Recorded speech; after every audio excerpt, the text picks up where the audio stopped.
SER Podcast.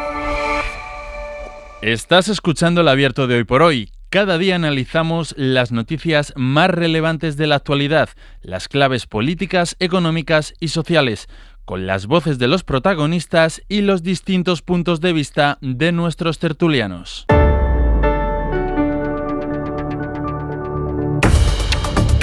En el abierto de esta mañana, Berna González Harbour. Hola Berna, buenos días. Muy buenos días, José Luis. Buenos días, Ignacio Urquizu. Buenos días. Y hola, Carlos Sánchez, ¿cómo estás? Muy buenos días. Permitidme que antes de que vayamos al análisis político de las cuestiones que hoy no solo nos van a llevar por el panorama político nacional, sino que me gustaría que mencionáramos algunas de las cosas que son noticia también de la crónica del mundo.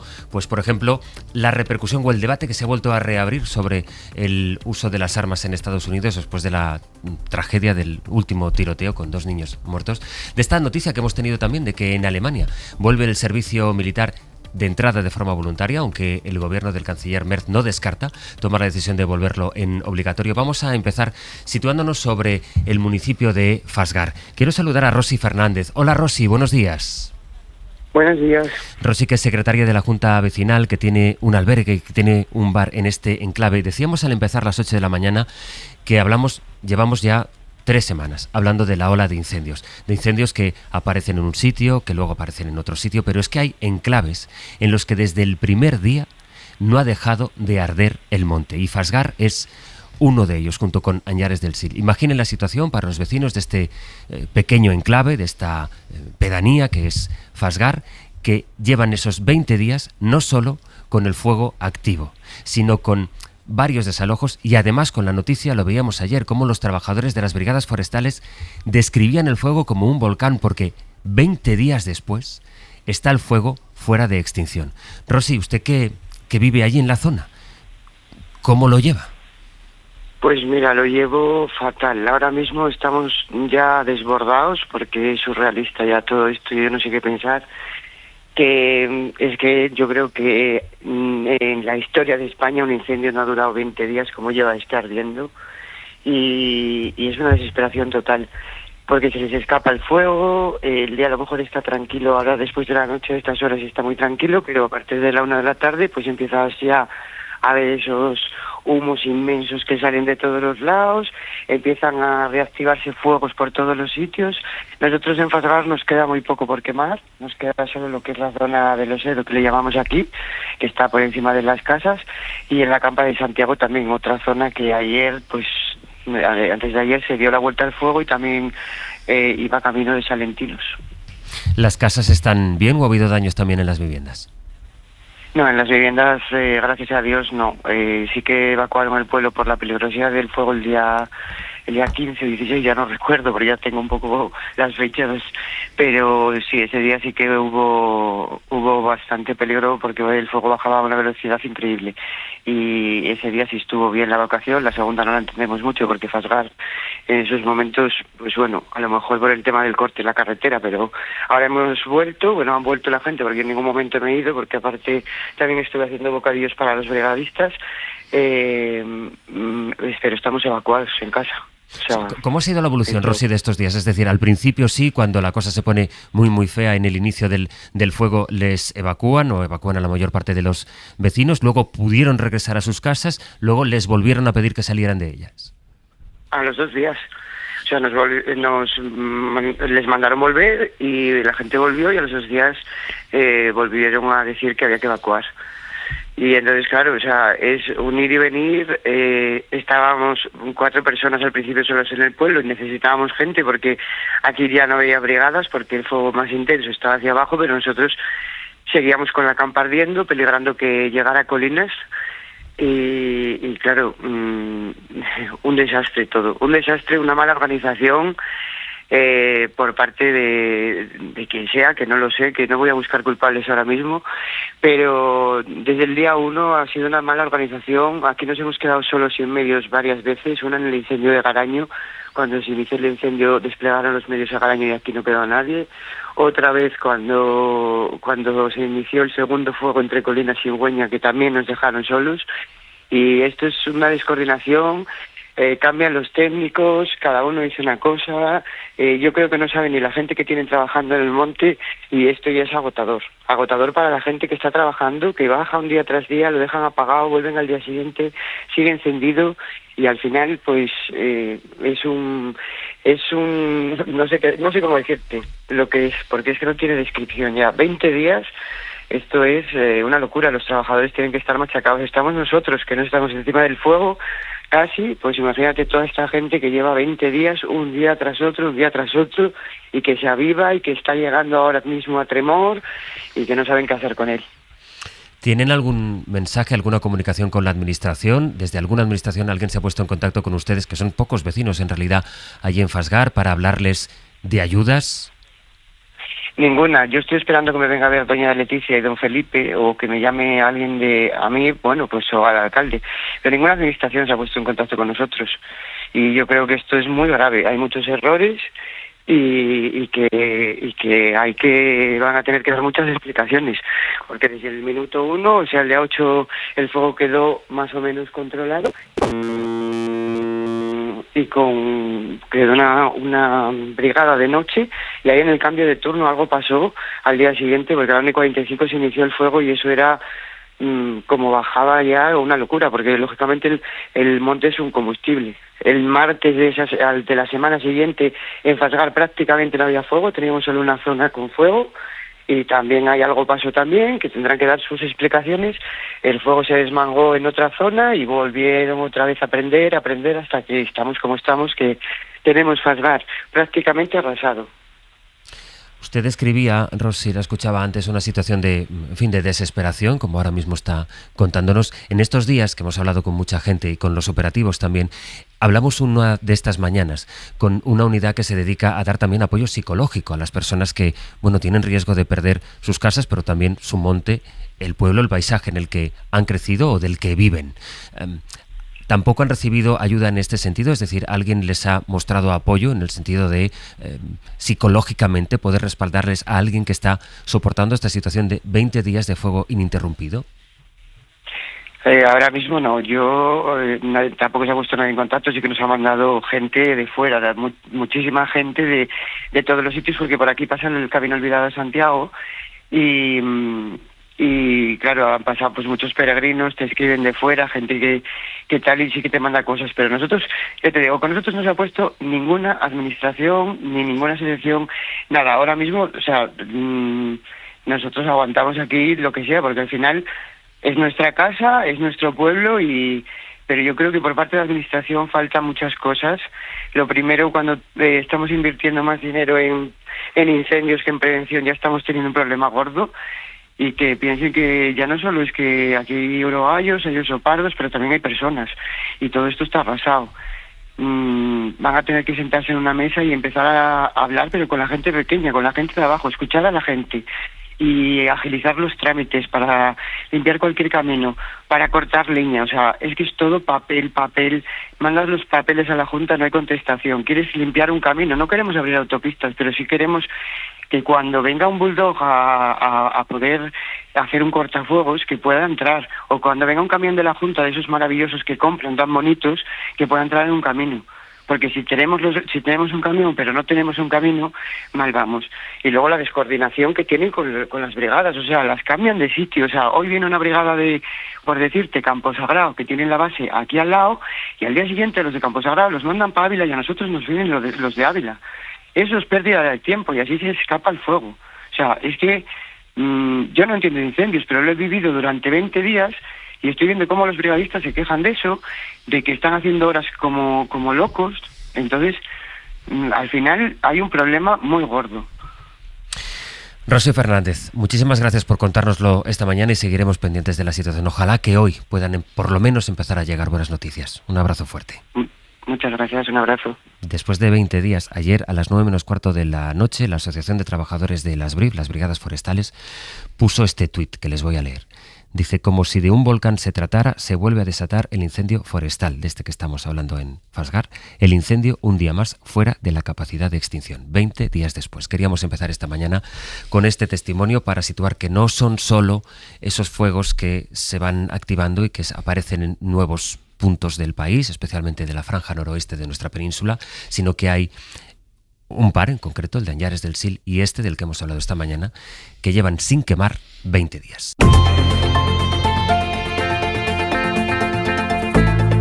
El Abierto.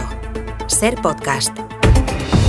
En el Abierto de esta mañana, Berra González Harbour, Ignacio Urquizu y Carlos Sánchez, con quienes, seguiremos pendientes de cualquier novedad que nos vaya llegando de la zona de los incendios. Queríamos empezar esta mañana, creo que ha valido mucho la pena porque el testimonio de Rosy nos pone mucho sobre la realidad de lo que están viviendo muchos de los vecinos ante esta situación de desesperación porque hay fuegos que no se apagan. Sin embargo, quisiera empezar a debatir con vosotros algo que en realidad se acaba de conocer. Veréis, la Universidad Politécnica de Valencia acaba de presentar ahora mismo el estudio que ha elaborado uno de sus investigadores sobre cómo funcionó la desinformación durante la Dana. Los autores de este estudio han analizado 185 noticias que se publicaron entre los días 28 de octubre y el 17 de noviembre. Han encontrado 192 bulos que tuvieron un gran impacto social y emocional. Germán Llorca Abad, buen día, buenos días. Buen día, buenos días. Germán Llorca Abad es profesor del Departamento de Comunicación Audiovisual de la Politécnica de Valencia. Es autor de este estudio en colaboración con la Universidad Internacional de Valencia. Germán, por situarnos, ¿qué es lo que habéis analizado y qué es en concreto lo que habéis encontrado? ¿Cuáles son las conclusiones? Bueno, nos interesaba sobre todo este periodo que hubo inmediatamente después de la catástrofe, pues analizar en los principales diarios nacionales y autonómicos, pues un poco cómo habían circulado estos bulos que tuvieron un gran impacto en algunos casos en la opinión pública. Y hicimos un análisis de contenido de estas 185 noticias que mencionabas y las conclusiones básicas, hay muchas conclusiones, ¿no? Pues que primero la enorme cantidad de esta información que se hizo viral, que circuló en redes sociales, pero también en medios de comunicación, y un poco la capacidad que estas noticias falsas tienen de impactar en lo emocional, ¿no? En los usuarios de la información. La conclusión a la que llegáis es que, por tanto, el primer dato, el bulo no sale solo de cuentas de redes sociales, sino porque vosotros partís de medios, de los medios de más audiencia, digamos. Digamos que sí, efectivamente. En el estudio hemos llegado a la conclusión de que aproximadamente la cifra es un 28% de estas noticias falsas o de estos bulos no surgen necesariamente en los medios de comunicación, pero sí son los medios de comunicación los que, con la capacidad que tienen de llegar a muchas personas, originan que, o son la razón por la que estos bulos se viralizan y se dan a conocer. ¿De qué bulos estamos hablando? Pues en concreto el que de forma emblemática ejemplifica esta cifra, que este dato es el de los supuestos muertos que había enterrados en agua en el parking de Bonaire, en la ciudad de Aldaya, ¿no? Es decir, este bulo, que de manera emblemática pues se ejemplifica por la cobertura que tuvo esta cifra, ¿no? En la que muchas veces, no por la voluntad del medio de comunicación por engañar o por mentir, pero sí contribuyen a esta viralización de una información que luego se demostró que era totalmente falsa. ¿Cuántos hay dirigidos a instituciones? Pues en realidad en el estudio lo que hemos hecho ha sido agrupar todos los bulos en tres grandes áreas, ¿no? O en tres grandes tipos de bulo. Aquellos que tenían que ver con narrativas conspirativas, ¿no? Es decir, el origen de las lluvias torrenciales, ¿no? Los chemtrails o la destrucción de las infraestructuras hídricas, que obviamente las dos cosas eran falsas, y otras de este estilo. En relación con lo que acabábamos de decir, ¿no? Con el número real de víctimas que provocó la catástrofe, y de manera emblemática, como os decía antes, ahí estuvo el parking de Bonaire con esos casi 1.000 muertos que se decía que había allí dentro. Y en un tercer bloque, o en una tercera categoría, los bulos que están diseñados específicamente para desprestigiar a las instituciones, ¿no? Sobre todo a las administraciones que tienen que dar respuesta en una situación de catástrofe a esta situación. ¿Por qué se genera, de vuestro estudio, de vuestro rastreo, a qué conclusión llegas de por qué se difunden los bulos? ¿Qué intención concreta hay? Es una pregunta muy difícil de responder y en la que, bueno, pues en nuestro estudio no hemos profundizado en esta pregunta concreta de por qué, pero sí se detecta o sí se intuye, al menos acerca de, bueno, en relación con los datos que se obtienen, pues que hay una voluntad por dar una sensación o por transmitir o trasladarle a la ciudadanía una sensación de que todo está mal, de que todo funciona mal, ¿no? Es decir, y ahí se van colando imperceptiblemente pues algunos mensajes que, bueno, pues que ideológicamente además están en un espectro de ultraderecha, ¿no? Es decir, durante los días inmediatamente posteriores a la catástrofe en Valencia, pues circuló mucho este eslogan de solo el pueblo salva al pueblo, ¿no? Por ejemplo, y tiene que ver con esta intención que, insisto, es más una percepción que se intuye a partir de los resultados que una respuesta concreta al por qué, a quién beneficia esto, ¿no? A quién puede beneficiar este tipo de mensajes. Porque habéis podido localizar, vosotros que habéis estado meses estudiando esto, el origen de la mayoría o de algunos de ellos. ¿Se puede especificar o llegar a localizar de dónde surge? Es extremadamente difícil, puesto que en el momento en el que el bulo se difunde, o sea, ya es viral, por decirlo de alguna manera, el rastrear el origen de ese bulo es extraordinariamente difícil. Normalmente se asocia a perfiles que aparecen en redes sociales que tienen la capacidad de infectar con este mensaje a un número importante de personas, y son al mismo tiempo perfiles que o bien desaparecen o que no tienen una vinculación clara con una entidad que sea identificable, con lo cual es realmente difícil localizar el origen de la inmensa mayoría de estos bulos. Perfiles que desaparecen, por tanto, que podrían ser creados solo con esta finalidad. Efectivamente. Tal cual. Habláis del diagonalismo. ¿Me puedes explicar qué es, Germán? Pues bueno, es un concepto que aparece, o que, digamos, es un concepto de dos politólogos estadounidenses, Callison y Slobodian, que en 2021 pues tratan de explicar cómo, en este caso, ellos hablan en relación con la crisis sanitaria del COVID, ¿no? Es decir, cómo es posible que ciertos mensajes, que ciertas informaciones falsas tengan la capacidad de alcanzar a personas que en una situación, digamos, de normalidad, podemos decir, o de una discusión racional de las cosas, se identifiquen en un espectro ideológico muy amplio. Es decir, cómo estas mentiras afectan a personas, por decirlo llanamente, a personas de derechas y de izquierdas. Y la conclusión a la que llegan es que los discursos políticos, cuando se habla, obviamente, no solo de catástrofes o de emergencias climáticas o sanitarias, están cada vez más emocionalizados, es decir, que todos los argumentos que se plantean están diseñados, están pensados para llegar a un nivel emocional en las personas. Y es por lo que estos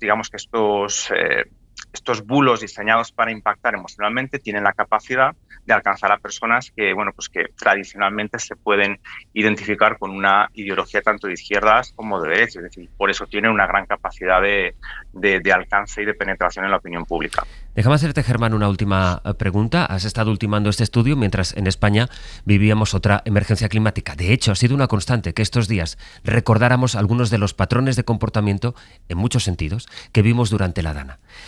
¿Cuánto de lo que hemos visto estos últimos días en nuestro país te ha recordado a lo que tú estabas estudiando que sucedió en España durante la Dana? Pues lamentablemente muchas cosas. Es decir, pues por ejemplo el que, claro, en una situación de emergencia, y lo podíamos escuchar ahora mismo cuando estabais haciendo la entrevista antes de entrar yo en directo, ¿no? Es decir, como muchas veces pues la falta, por ejemplo, de que haya una información centralizada, de que, por ejemplo, básicamente que la ciudadanía sepa a qué atenerse, es decir, cuál es la información relevante, cuál es la información que de verdad es importante para hacer frente a esa catástrofe que están viviendo, es decir, para esa situación de emergencia que están viviendo. ¿Por qué? Sencillamente por una razón muy lógica, ¿no? Es decir, en estas situaciones se genera una necesidad por precisamente saber qué es lo que hay que hacer, qué ayuda es la que voy a recibir, cómo tengo que comportarme, cómo tengo que actuar para que al final la catástrofe tenga el menor impacto posible. La conclusión del estudio es que 3 de cada 4 bulos fueron contenidos falsos creados intencionadamente para engañar y el 75% se difundieron por redes como X, Instagram o también por la aplicación de mensajería de WhatsApp. El autor de este estudio es el profesor del Departamento de Comunicación Audiovisual de la Politécnica de Valencia, Germán Llorca Abad. Muchas gracias y buenos días. Muchas gracias a vosotros, buenos días. Es interesante, me parece interesante, Berna, empezar la conversación precisamente pues con esta secuencia de conversaciones. La primera que hemos tenido sobre el terreno con Rosy, a la que hacía referencia el profesor, y esta segunda con la descripción, con números, de un patrón ante el que estamos. La Dana fue seguramente el gran experimento para este tipo de bulos, de desinformación, que hemos visto, trazos de los cuales hemos visto y estamos viendo todavía ante esta ola de incendios. Sí, José Luis, este sí que es un incendio de larguísimo recorrido, ¿no? O sea, hemos escuchado la voz dramática de Rosy Fernández, que ha hecho un retrato de esta nueva realidad, que bueno, podemos hablar en otro momento sobre los incendios en sí, pero en medio vivimos y nos atraviesa un incendio de larguísimo recorrido porque implica un cambio de era, ¿no? Y es que la mentira se ha superpuesto a la verdad. Quiero decir, nosotros no vamos a rendirnos, los medios de comunicación serios, y ese es nuestro trabajo y cada vez es más necesario el de comprobar, ir a las fuentes, transmitir solo información veraz y con fuentes documentadas. Pero esta es la nueva realidad y el profesor Germán nos ha hecho la foto perfecta, es decir, la mentira se está superponiendo a la verdad. ¿Y por qué hablo de nueva era? Porque lo hemos visto triunfar ya en Estados Unidos, o sea, el presidente de la máxima potencia del mundo es un señor que impone su versión siempre sobre la verdad, no le importan los hechos, sino solo su versión. Y eso es lo que el cambio de paradigma, ya no se trata de gente indocumentada que comparte WhatsApp sobre bulos, sino que desde la propia autoridad, hablo de Trump, pero hablo aquí de partidos políticos o del propio Partido Popular que ha utilizado bulos en esta cuestión de los incendios, hablando de terrorismo incendiario, de tramas que no existen. Entonces, bueno, yo no soy muy optimista, francamente. Debemos continuar, no podemos rendirnos, somos necesarios los medios de comunicación, pero esta es la nueva foto de la nueva realidad. Como sociólogo, Ignacio, me interesaba ese concepto de diagonalismo porque él decía, claro, es que buscan la manera para que tanto gente que simpatiza con la izquierda como con la derecha pueda entrar en este clima, que es lo que busca generar esto, ¿no? Sí, porque básicamente estamos hablando de debates que no tienen que ver con el eje ideológico izquierda-derecha, es decir, que hay una catástrofe natural, no tiene que tener un posicionamiento ideológico y eso significa que puede afectar a todo el mundo, es decir, que esa transversalidad tiene que ver a veces con la credibilidad en las instituciones, con la credibilidad en la democracia. Pero lo cierto es que, vamos a ver, este debate es bastante antiguo. Hay un libro de Hannah Arendt que se llama Verdad y Mentira en Política y parte casi desde la antigua Roma hasta ahora, como esos dos conceptos han estado en cierta forma en el debate público. Y quizá lo que ha cambiado no es que la mentira se utilice en el debate político, que se ha utilizado siempre, sino que ahora hay tecnología que permite que se expanda a más velocidad y que llegue a más personas. Eso es realmente el cambio, ¿no? Y esto nos lleva también al mismo tiempo a la idea de democracia, ¿no? A veces pensamos en la democracia como un sistema parlamentario donde se produce un debate político y en el fondo las democracias actuales son democracias de audiencia que tienen que ver más bien con los estados de opinión de la opinión pública donde las emociones juegan un papel muy importante, ¿no? Felipe González siempre dice que la política consiste en hacerse cargo del estado de ánimo de la gente.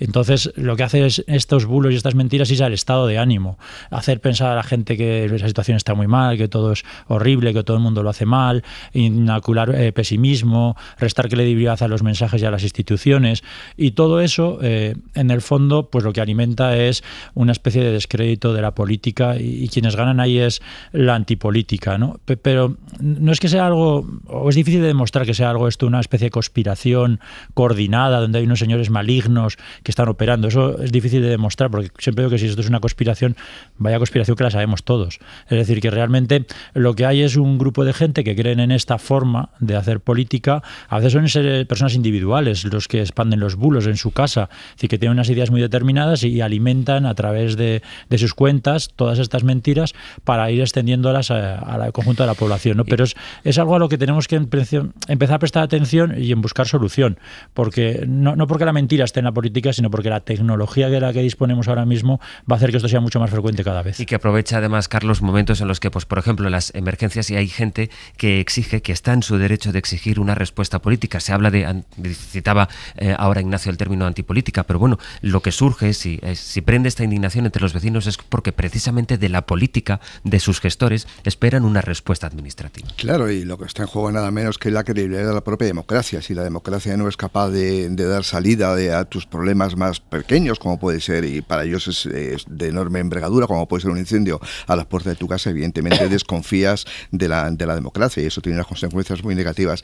Pero volviendo al tema de la desinformación, hace apenas 48 horas Donald Trump, el presidente de Estados Unidos, hizo en su red social un tuit, por llamarlo de esta manera, hizo en su red social amenazando a la Unión Europea con sanciones y ponía en marcha la ley de servicios digitales. La ley de servicios digitales lo que pretende fundamentalmente es poner un perímetro de actuación a las redes sociales, para que no sea eso el campo de batalla que todos de los que estaba hablando ahora Ignacio y Berna.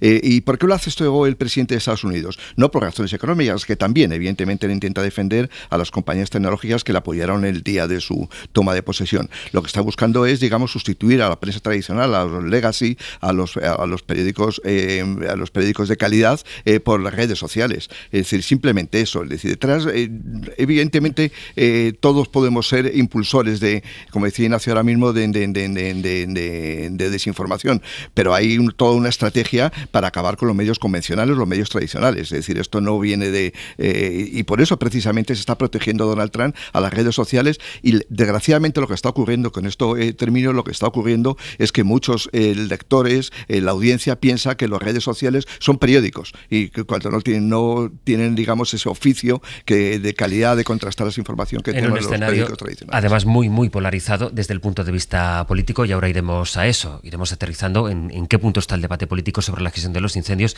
y también, que es el otro asunto que se ha venido a cruzar estos días de finales de agosto, la gestión de la reubicación de los menores migrantes.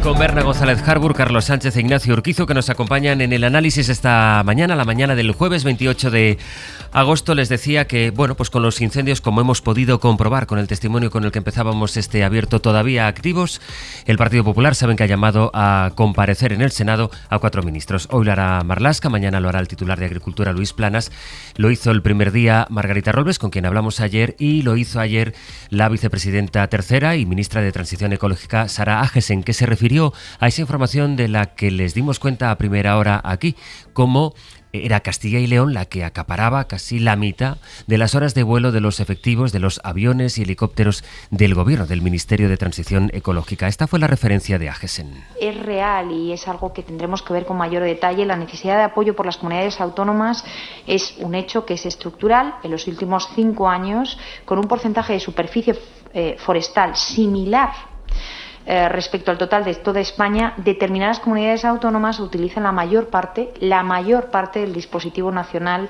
si tomamos como referencia un indicador totalmente transparente, que son datos que son las horas de vuelo.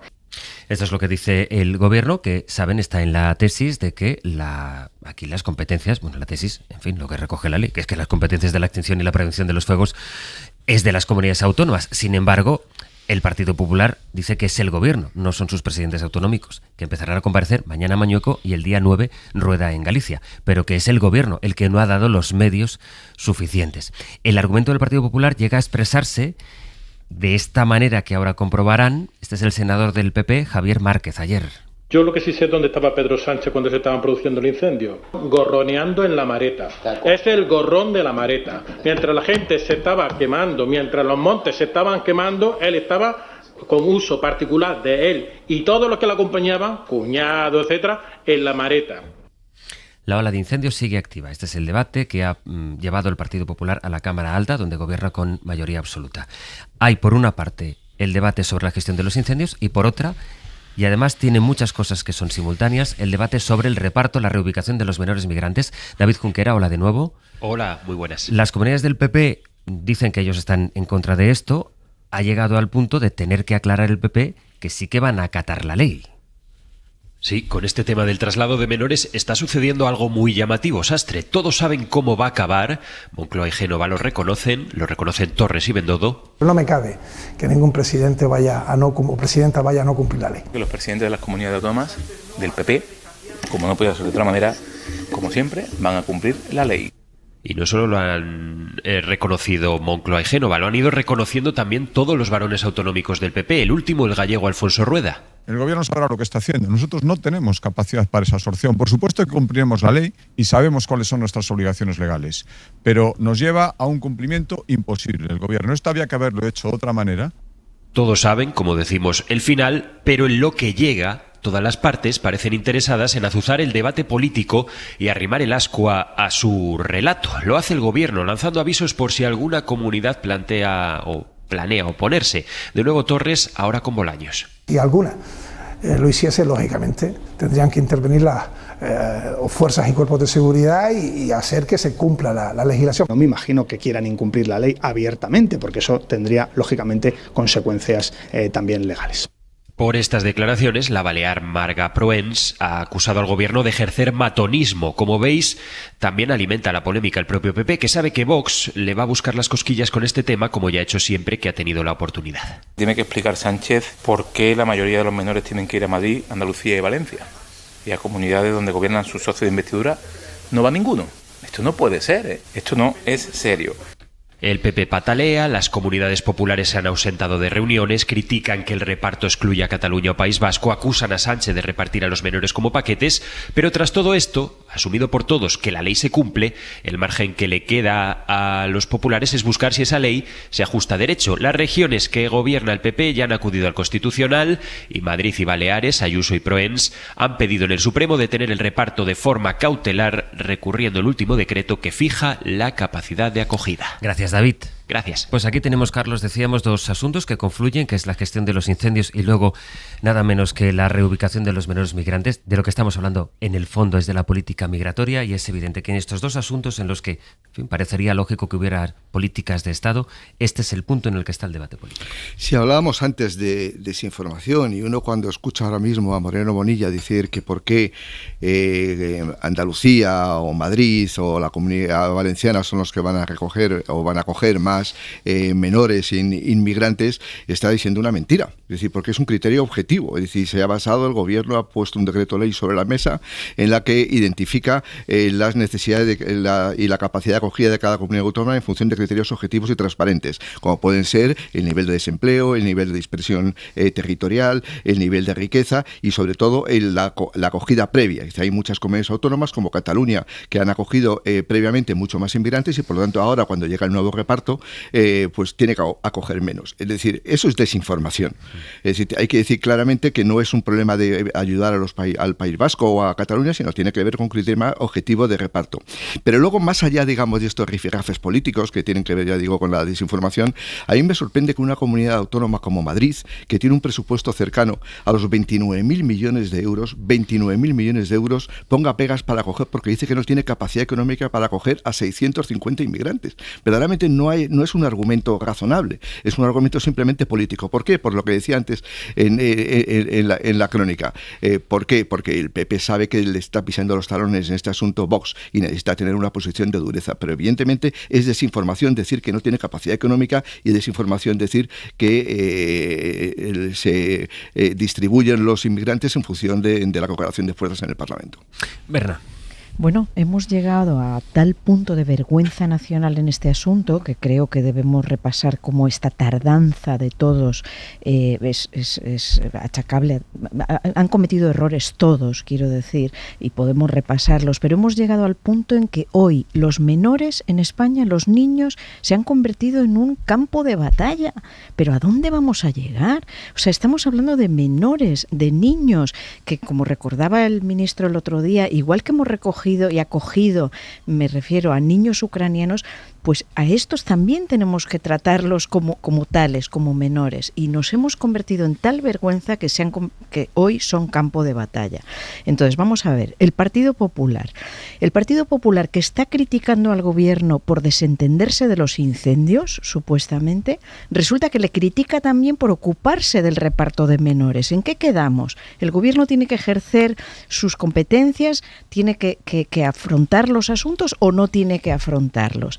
El PP está en una contradicción constante y en una utilización de los incendios, pero también de los menores, que me parece aún más sangrante, como arma política, ¿no? ¿Y cuál será el resultado? Bueno, pues que esos chicos, esas chicas van a estar en el punto de mira cuando se produzcan los traslados y se empiecen a producir en los próximos días, creo. En cada territorio se va a poner la vista en dónde están, se va a afear a los hostales o lugares o centros de acogida en donde se recojan, y vamos a vivir, posiblemente se está sembrando absolutamente la cosecha de la xenofobia, y de la xenofobia con en la diana estamos colocando niños. Esta es la irresponsabilidad y la vergüenza que estamos viviendo en este país. Sí, la verdad es que es bastante irresponsable lo que está haciendo el Partido Popular, pero sobre todo también está bastante alejado de la realidad. Y me explico, uno cuando se aleja de todo este debate y todo este ruido y, por ejemplo, empieza a viajar por España, más allá de Madrid, se da cuenta cómo hay muchísimos lugares donde hay colegios abiertos gracias a que hay inmigrantes. Hay muchísimos pueblos en nuestro país que pueden seguir teniendo algunos servicios gracias a que han llegado familias y han llegado niños de otros países que han permitido, pues eso, que se consiga el número mínimo de niños necesarios para tener una escuela abierta, para que determinados servicios estén en el mundo rural. Por lo tanto, la primera cuestión es que todo este ruido político no tiene mucho que ver con lo que luego sucede en nuestro país y lo que sucede en nuestra sociedad. En segundo lugar, estaría bien que hubiera por lo menos un poco de transparencia en las cifras. Lo decía hace muy bien Carlos, el reparto de inmigrantes tiene que ver con un conjunto de variables, es una fórmula matemática donde el 50% es la población, luego influye la renta per cápita de la comunidad autónoma, el nivel de desempleo, y eso hay una serie de criterios y produce una cifra. Y cuando uno ve los esfuerzos que se han hecho hasta ahora en nuestro país para acoger inmigrantes y menores no acompañados y el criterio de reparto, pues se da cuenta que algunas comunidades autónomas llevan tiempo acogiendo a menores no acompañados y otras no. Como digo, las cifras, si el gobierno, las comunidades autónomas las dieran oficiales, nos ayudaría mucho, pero uno ve que, por ejemplo, las últimas cifras más oficiales, que pueden ser del año pasado, del año 2024, en Cataluña ya había más de 2.300 menores no acompañados, cuando en Andalucía había 700.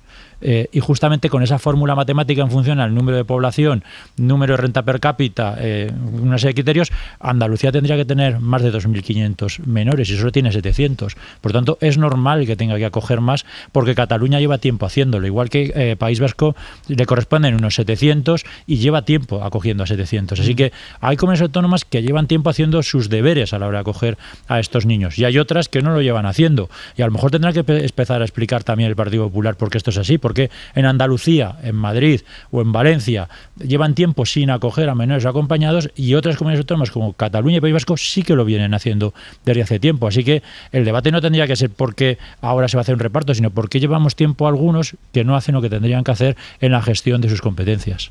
Luego, sí, gracias.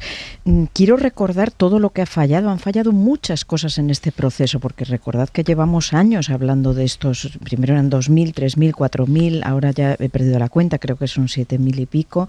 El año pasado, el gobierno, que había preparado una reforma de la ley de la extranjería para precisamente obligar a las comunidades autónomas a acogerlos sin estos rifirrafes, bueno, pues aquello lo bloquearon el Partido Popular, Vox y Junts también, que está virando, o no sé si virando, pero bueno, que se está posicionando siempre también en este recelo y punto de xenofobia frente a la acogida de los extranjeros, ¿no? Quiero decir que es una situación que ha ido, en la que podemos colgar dosis de vergüenza, de actitudes vergonzosas por parte de muchos partidos. Yo creo que el gobierno ha tardado muchísimo.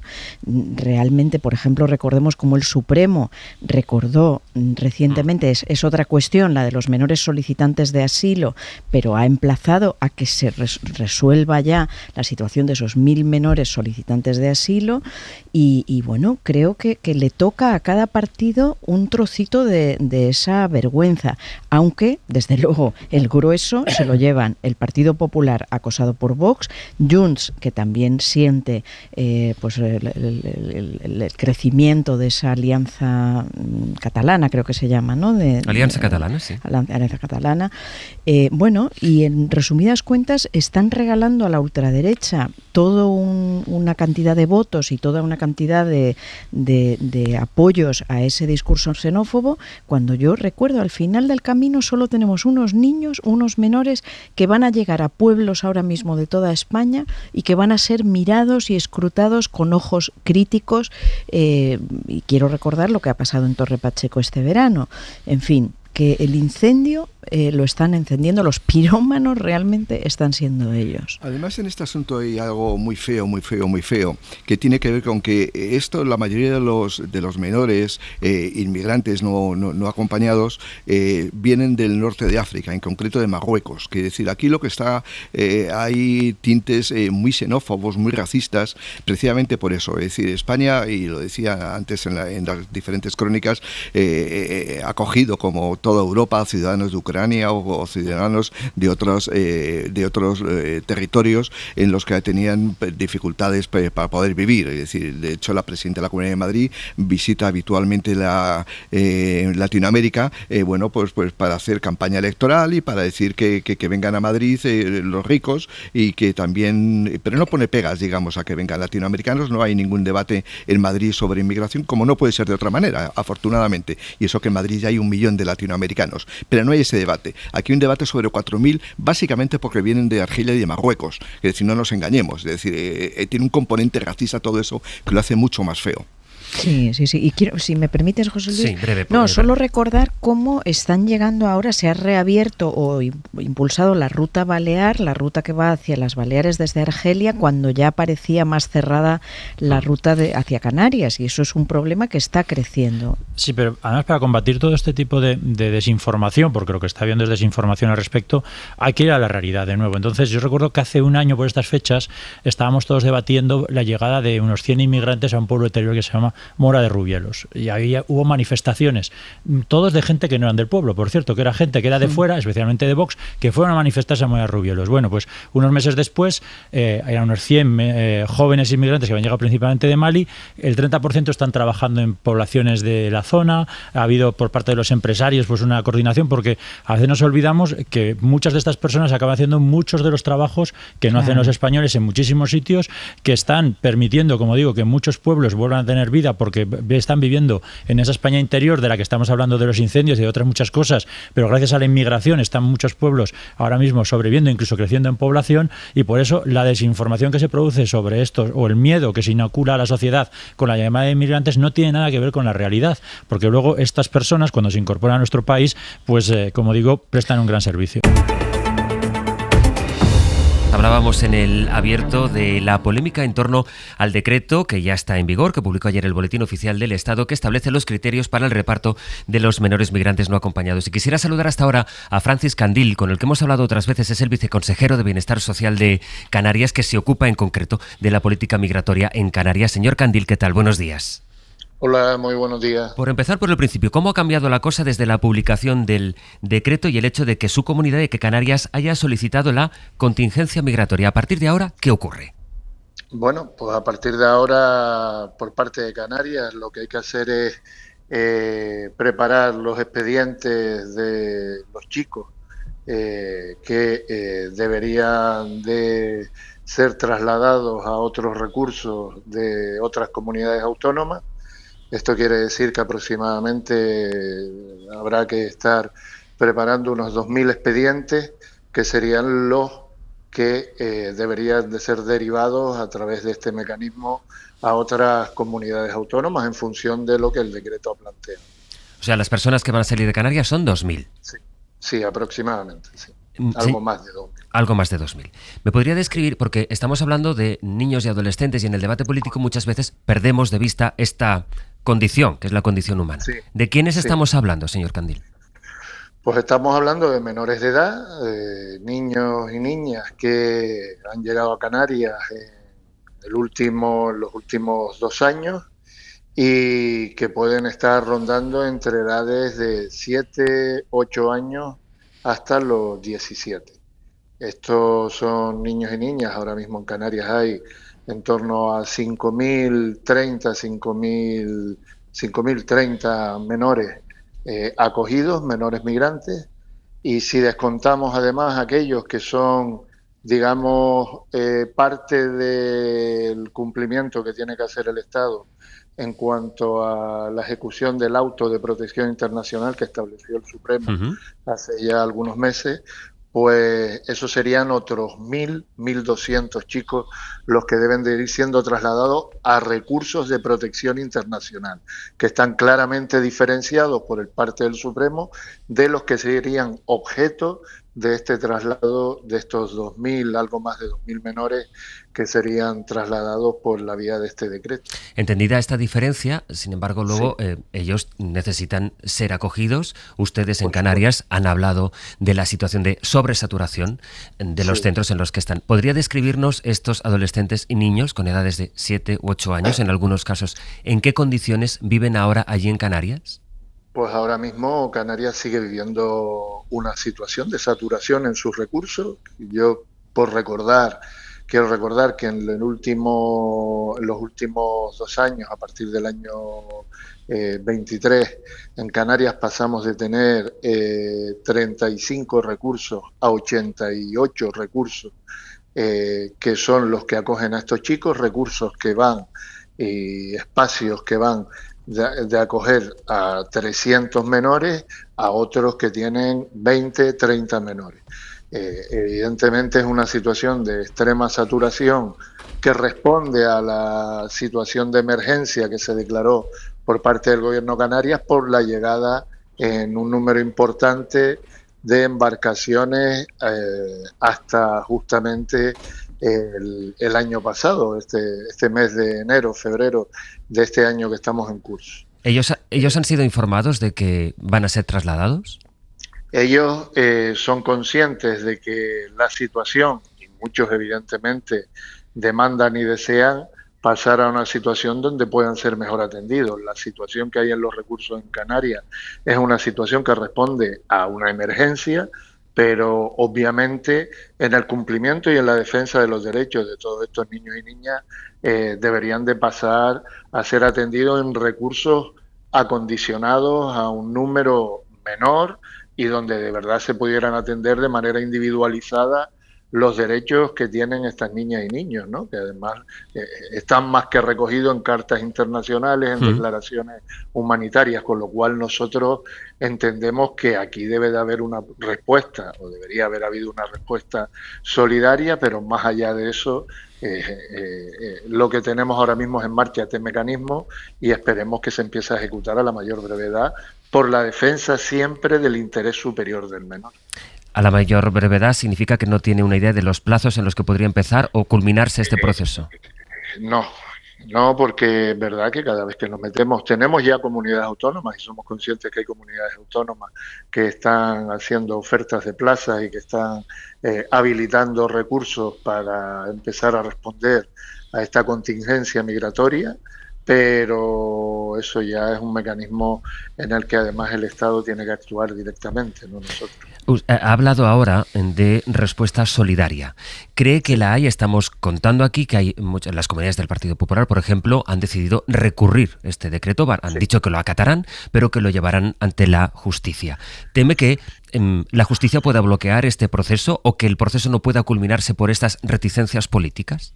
Yo lamento profundamente que todo este debate partidista, político, esté impidiendo que el Estado español dé una respuesta como se merecen los derechos de niños y niñas, en este caso que están siendo acogidos en Canarias.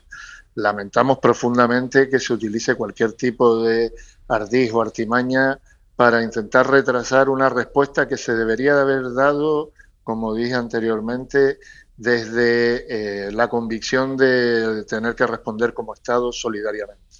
Pero bueno, lamentablemente ya hemos denunciado en muchas ocasiones que nos produce pues bastante rechazo el que se haya utilizado una crisis humanitaria en medio de toda una bronca partidista, pero es la situación que tenemos. Al final, lo que esperamos es que la aprobación de este acuerdo que ha hecho ya el gobierno de España se empiece a ejecutar, como digo, y que por primera vez o por una vez pongamos los intereses de los niños y niñas por delante de la pelea partidista política. ¿Es un reproche que le hace al PP?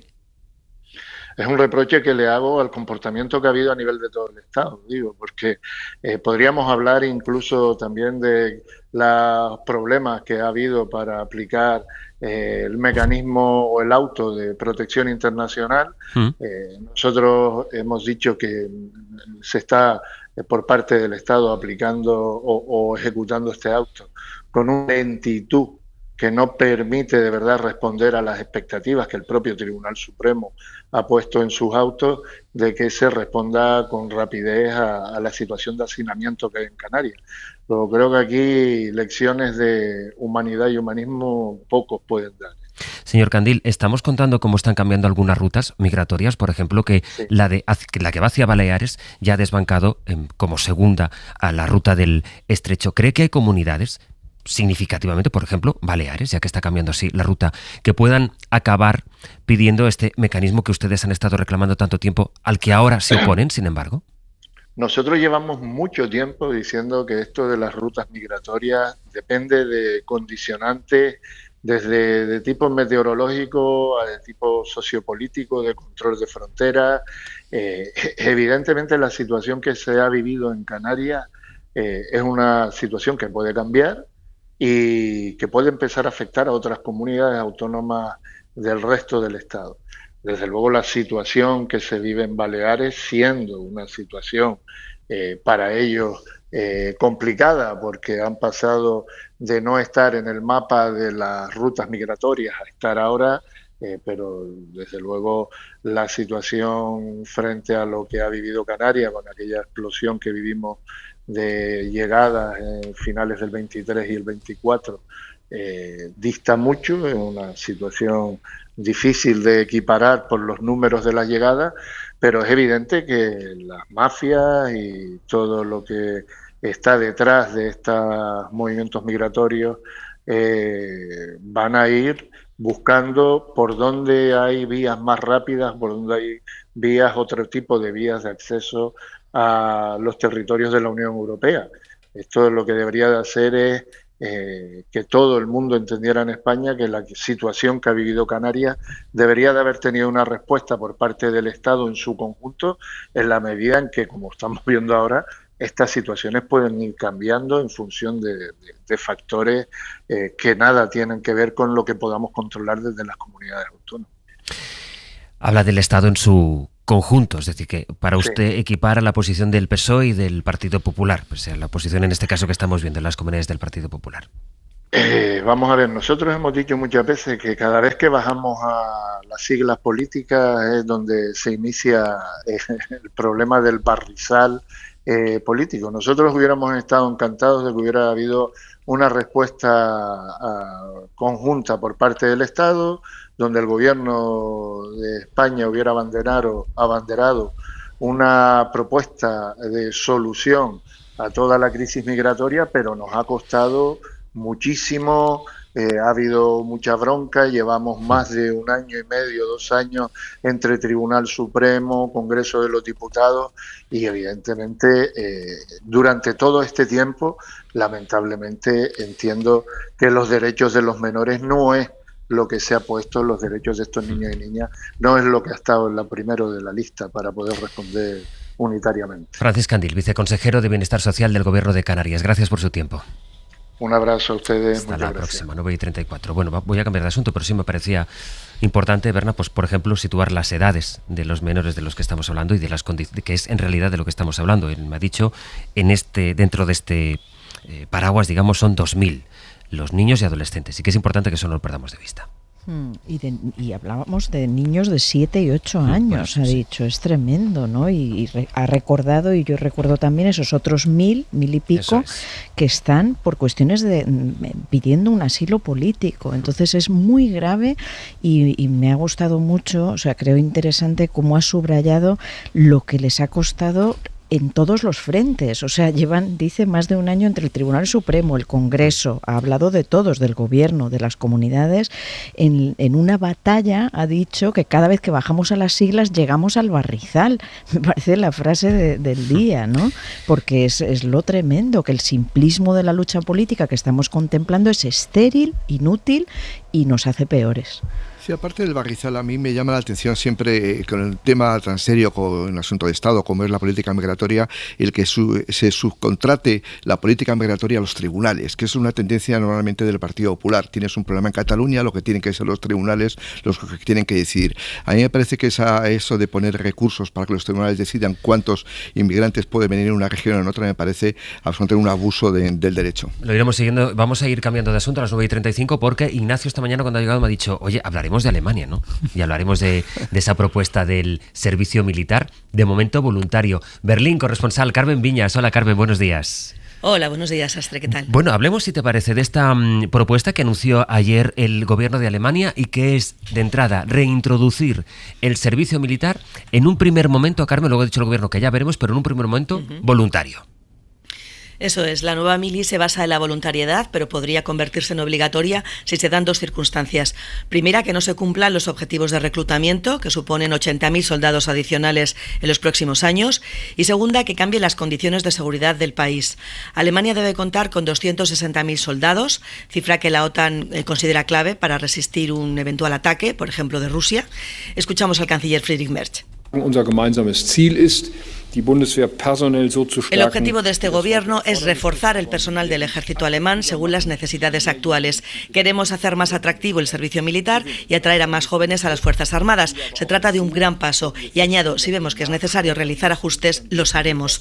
A partir del próximo enero, Sastre, todos los jóvenes de entre 18 y 25 años recibirán un cuestionario con preguntas sobre el servicio militar, su condición física y su formación académica. Las mujeres pueden responder voluntariamente. Es obligatorio para los hombres. Los candidatos aptos prestarán el servicio durante al menos 6 meses. El sueldo ha mejorado. Ahora tendrán la condición de soldado temporal y recibirán más de 2.000 euros netos al mes. Y decir que Alemania no es el único país europeo con servicio militar. Cuentan con él 9 de los 27 miembros de la Unión Europea. El modelo alemán, por ejemplo, está inspirado en el de Dinamarca y es una tendencia al alza. Croacia lo va a incorporar también en enero de 2026, aunque como obligatorio por 2 meses. También hay mili en Suecia, en Finlandia y en los Bálticos, donde en este caso se elige a los futuros reclutas por sorteo. Sí, la proximidad a Rusia, desde luego, en el mapa condiciona mucho eso. Dices que, claro. Por tanto, Carmen, por entenderlo bien, el cuestionario, si es el cuestionario solo lo recibirán los chicos, ¿no? El cuestionario lo van a recibir los chicos y las chicas. Vale, y es obligatorio responder. Es obligatorio responder solo en el caso de los varones. Los chicos. Para las mujeres es voluntario. Esta diferencia es porque antes, cuando se fue suprimido el servicio militar, solo lo hacían los hombres, ¿no? Entiendo que ellos han decidido mantener. Efectivamente, está relacionado con el servicio militar obligatorio que está estipulado en la ley fundamental, en la Constitución alemana, y que se suspendió en 2011. Entonces, se aplicaba entonces solo a los hombres, y si se exigiera este servicio a las mujeres, habría que reformar la Constitución, lo que requiere una mayoría de 2/3 del Bundestag y del Bundesrat. Carmen, un placer, gracias. Una saluda, hasta luego. Hasta luego, Ignacio. Sí, a mí sí que me parece un debate muy, muy interesante.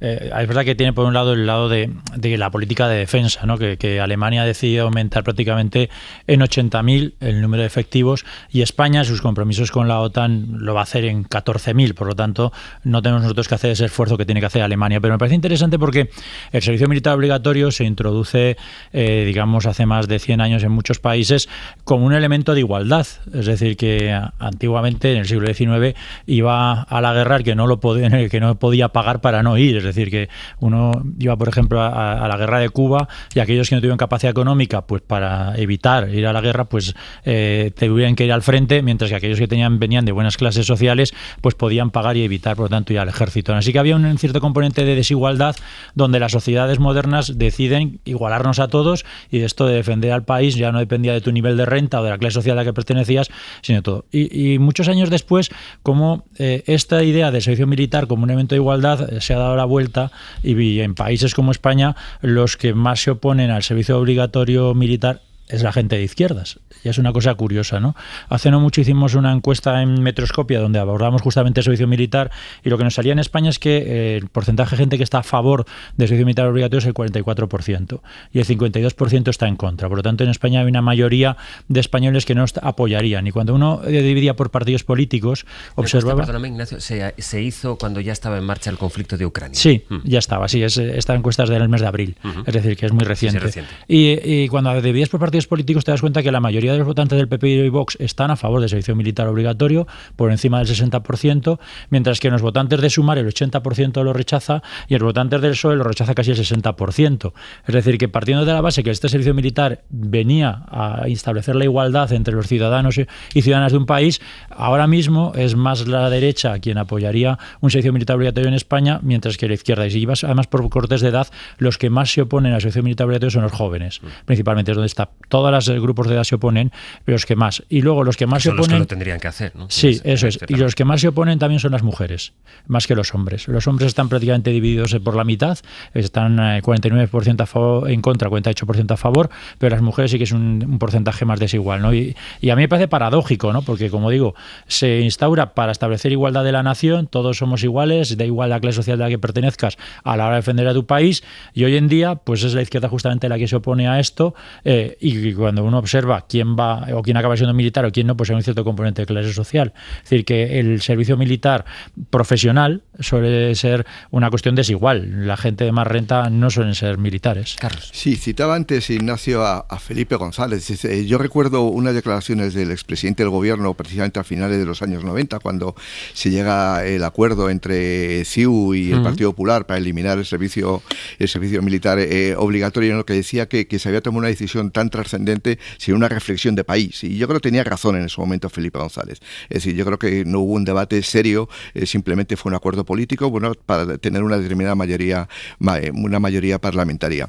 Y me da la sensación de que ahora probablemente sea necesario esa reflexión también de país sobre, digamos, cómo puede comprometerse los ciudadanos en la defensa de su país. Pero yo creo que no hay que agotarlo solamente en el tema del servicio militar. Creo que el compromiso de seguridad va mucho más allá. Yo creo incluso, retomando con el asunto de los incendios, yo creo que la participación de los ciudadanos en asuntos de seguridad, en asuntos de emergencias por el cambio climático, creo que es importante. Es decir, me parece que es un poco pobre agotar el debate sobre seguridad en un país solamente vinculado a que los jóvenes puedan ingresar en el ejército. Creo que hay que hacer un debate mucho más grande, mucho más de mayor envergadura, de Estado, sobre cuál es el compromiso de los ciudadanos con la seguridad de un país. Evidentemente, la preocupación sobre el servicio militar es directamente proporcional a tu cercanía con Rusia. Cuanto más cercanía, tienes más preocupación. Pero yo creo que esto va mucho más allá. El concepto de seguridad no tiene que ver solo con la defensa, sino tiene que ver, digamos, atajar los incendios y por parte de los ciudadanos para estar preparados para ese tipo de emergencias que van a ser más frecuentes en el futuro por el cambio climático. Berna. Sí, iba también esta cuestión de la preocupación, ¿no? Ignacio hablaba de encuestas y yo quiero mencionar la que recoge el Eurobarómetro en Alemania, donde la seguridad y la defensa se han convertido en la primera preocupación. Es decir, esto no era así hace 5 años, pero desde la agresividad de Rusia, que ha intentado invadir y ha invadido parte de un país europeo, evidentemente la preocupación por esta seguridad se ha disparado muchísimo en esos países del entorno, ¿no? Y eso es lo que tenemos que tener en cuenta. Es decir, es cierto que dices, ¿queremos ir a Mili? No. Pero es que resulta que tenemos un ogro, en palabras de Macron, al lado, que es agresivo, que ha invadido parte de un país que es nuestro aliado, que puede invadir y amenaza a los bálticos, que son miembros de la Unión Europea, y a otros países miembros de la Unión Europea o de la OTAN, y tenemos miedo a Putin, es la nueva realidad, y tenemos miedo con razón. Y a esto se suma que Estados Unidos ya no es de fiar. Trump, el gran aliado que era Estados Unidos, ya no es de fiar. Y por tanto, tenemos que ser realistas y saber que solo nos tenemos que defender nosotros. Que luego Estados Unidos nos mande, no lo sabemos. tenemos que tener la capacidad de defendernos, y la mejor defensa desde luego es la disuasión, la anticipación, y por tanto es comprensible y ojalá podamos contenerlo en esos ejércitos de voluntarios, ¿no? De voluntarios. Bueno, las condiciones son buenas y desde luego nadie quiere estar militarizado, nadie quiere la mili, nadie quiere la guerra, pero debemos estar preparados porque Putin es una amenaza. Hablando de Donald Trump, precisamente, dejadme acabar este abierto en Estados Unidos saludando a Leire Santos, que está en Nueva York. Hola, Leire, buenos días. Hola, buenos días. Bueno, la noticia allí, otra vez, la dramática noticia es la que pone a ese país sobre su realidad, el problema que hay con el uso de las armas, con el tiroteo que vimos, Leire, ayer en Minneapolis, un individuo, un joven de 23 años, que abrió fuego contra una escuela, contra la capilla de una escuela, la iglesia católica de una escuela, y ha dejado 2 niños muertos de 8 y de 10 años. La ciudad de Minneapolis está en estado de shock. Los testigos describen escenas de horror, sobre todo por la magnitud de esta tragedia. 2 niños de 8 y 10 años fallecidos, 14 menores ingresados en el hospital con heridas de bala. Y el atacante, un joven de 23 años, exalumno del colegio, que pudo comprar legalmente un rifle, una escopeta y una pistola y plantarse en la puerta de su colegio a pegar tiros. Esta noche ha habido vigilias de cientos de personas en toda la ciudad, y la pregunta que se hace mucha gente es ¿hasta cuándo va a haber que aguantar esto? El alcalde de Minneapolis ha dicho que en Estados Unidos hay más armas que personas y que esto no es normal. Ha habido más de 400 tiroteos escolares en Estados Unidos en los últimos 25 años. 160 de ellos han tenido lugar después de la pandemia.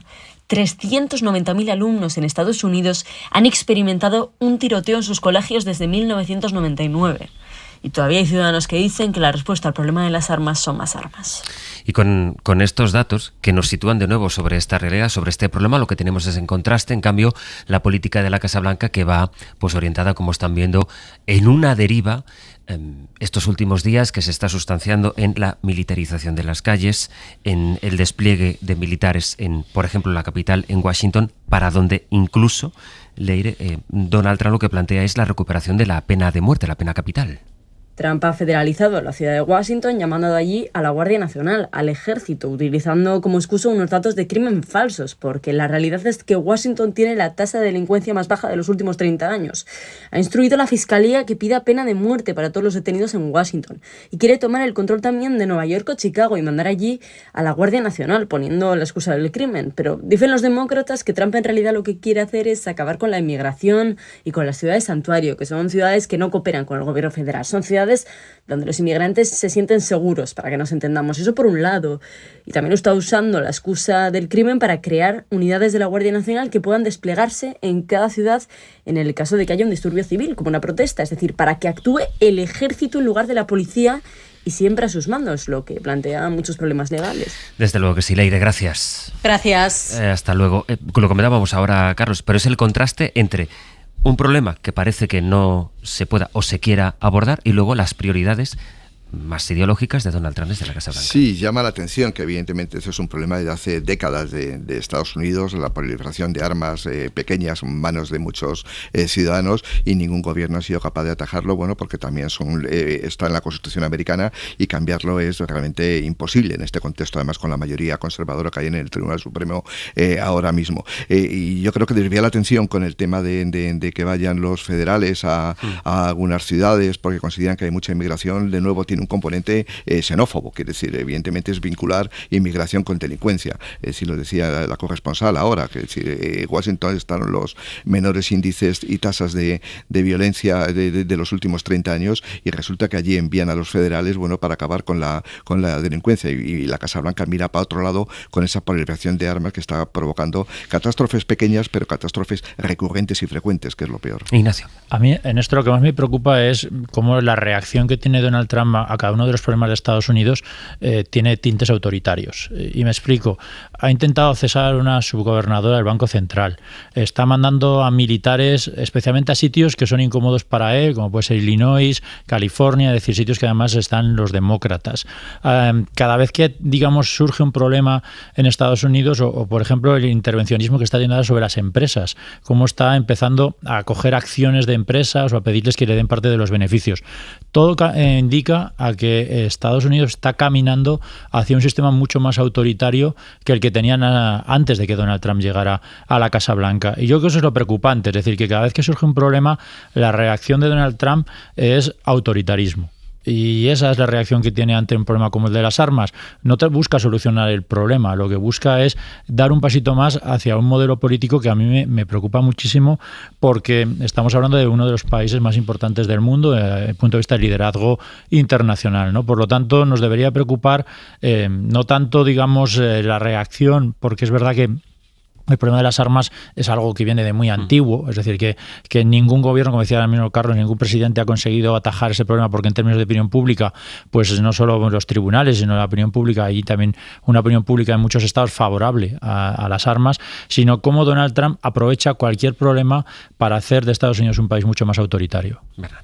Sí, el problema, tenéis toda la razón, y me gusta mucho este análisis que ha hecho Ignacio final de todos los ángulos, los lugares, los campos en los que Trump está intentando extender el autoritarismo y lográndolo, ¿no? Pero el problema veo que no es Trump. En esto de las armas ya sabemos que el problema es Estados Unidos, es decir, ni demócratas ni republicanos están por la labor. A veces ha habido algunas iniciativas, pero es imposible. El lobby de las armas es muy potente, la extensión de esta cultura de estar armado también lo es, y al contrario, muchas veces quieren responder a las armas con más armas, ¿no? Y con más formación a los jóvenes para que estén preparados para esos episodios, y bueno, una normalización de la violencia que es tremenda. Y fijaos, para terminar, cómo empezamos hablando de mentiras y bulos y acabamos hablando de mentiras y bulos, porque está utilizando unas falsas tasas de inseguridad para justificar esta militarización de Chicago, de Washington, etcétera. Triste y muy una foto de la realidad muy cruda, ¿no? Un par de cosas al cierre del abierto. Estamos muy pendientes, lo decíamos a las 9. Hay al menos 10 muertos y una veintena de heridos en una oleada de ataques con drones de Rusia contra Kiev.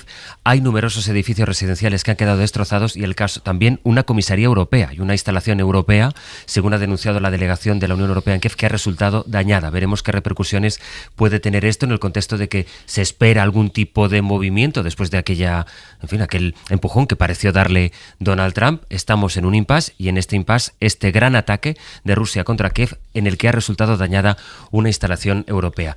Y el otro gran conflicto del genocidio, en Gaza. Ayer 14 miembros del Consejo de Seguridad de la ONU concluyeron que la hambruna que sufre Gaza y que deja al menos 300 muertos está siendo provocada por Israel. Votaron todos a favor, salvo Estados Unidos, que volvió a salir en defensa del gobierno de Israel.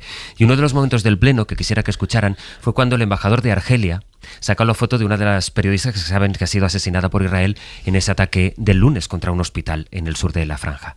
Entonces el embajador de Argelia en las Naciones Unidas, leyó la carta que esta periodista, Mariam Daga, dejó escrita para su hija. Esto lo hacen muchos periodistas, estamos comprobando estos días, lamentablemente, que dejan testimonio escrito ante el caso que muchas veces acaba sucediendo de que les maten.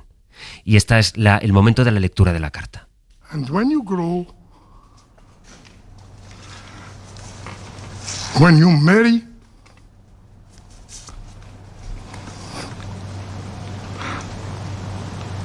and when you have a daughter,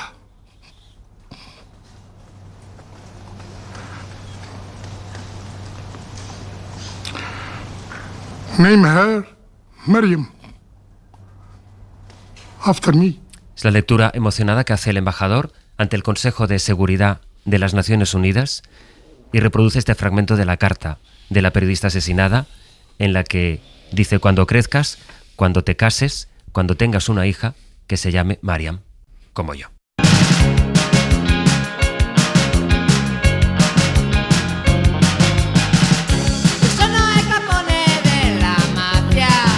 Teresa Truchado, Iñaki Pascualena, buenos días. Buenos días. Y a partir de las 10 vosotros diréis. Pues nada, vamos a empezar el jueves hablando de crímenes con una de las personas que mejor los narra de este país, Clara Tiscar, creadora de Criminopatía, que nos va a hablar de la nueva temporada del podcast, y sumaremos a la conversación a Pepa Blanes desde Venecia para intentar entender por qué nos gusta tanto que nos cuenten crímenes reales. Es una muy buena pregunta esa. ¿Por qué nos atrapa tanto el true crime o la crónica negra? Imagínate que estuviera aquí Berna González Harbour y yo le pudiera hacer una pregunta tan difícil, ya que el género lo controla también.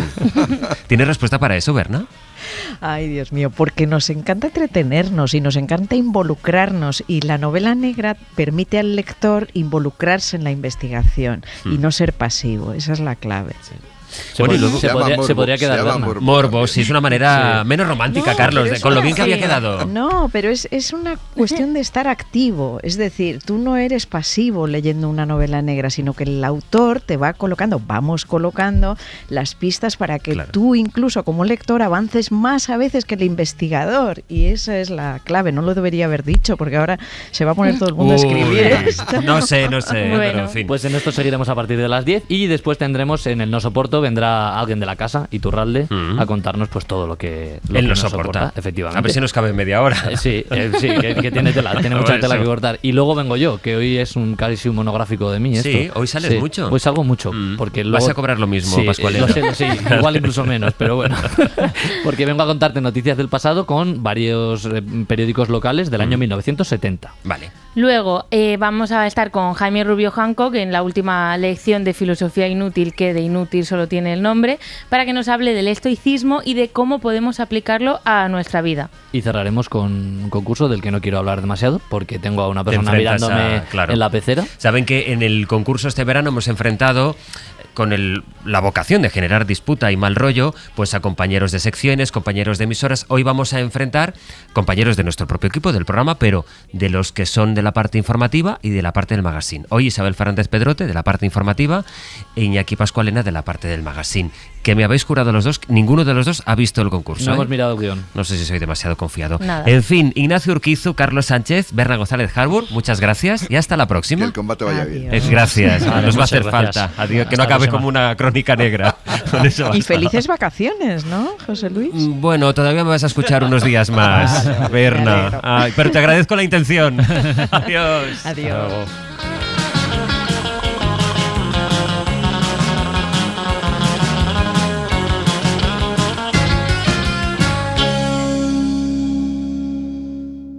Para no perderte ningún episodio, síguenos en la aplicación o la web de la SER, Podium Podcast o tu plataforma de audio favorita.